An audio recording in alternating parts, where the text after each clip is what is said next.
How to turn off or turn on delete old messages in your Samsung Messages app with Android 15 One UI 7.0. To find this setting, go into your Samsung Messages app. Once here, you'll see the three dots to the right top section here.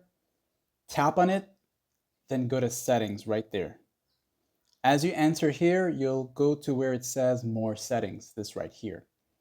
Now that you're here, you'll see delete old messages. And if you're wondering what this basically does, if you have more than 1,000 messages, text messages, or 100 multimedia types of messages in that specific contact messages, it will start to delete anything past that is starting before the 1,000 amount, okay? So for example, you just reach 1,001.